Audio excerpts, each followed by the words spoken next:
বহুত দিন না খেয়ে থাকার কারণে আমরা সবাই মিলে গাড়ি করে চলে গেছিলাম বেরিয়াঘাটার ইকো ক্যাফেতে খেতে। তো উপরে যাচ্ছিলাম সিঁড়ি বেয়ে, কিন্তু আমাদেরকে উঠতে নিষেধ করে দিল। তার জন্য আবার নিচে রিটার্ন এসে মেনু কার্ড দেখে সবাই মিলে ঠিক করে নিলাম কে কী খাবে। তারপর সেলফি তো তুলতেই হবে, সেলফি তো বানতা হয়। তো সবাই যে যার মতন সেলফি তুলে নিয়ে শুরু করলাম কফি দিয়ে, গরম গরম। সন্ধ্যের তো কফি ছাড়া জমে না। তারপর চলে আসলো একে একে নুডলস, বেবিকর্নস, আরও অনেক কিছু। যে যার প্লেটে সার্ভ করে নিয়ে সব প্লেট ফাঁকা করে দিল।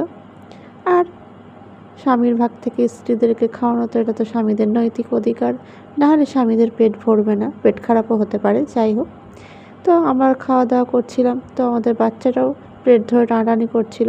সে ভাবছিল আমাকে কেন দিচ্ছে না। তো খাওয়া দাওয়া শেষ করে যে যার পালালো। যখন বিল আসলো, তারপর সমস্ত থালা বাসন মেজে ভিজতে ভিজতে বাড়ি ফিরলাম। এটা কিন্তু জোকস ছিল।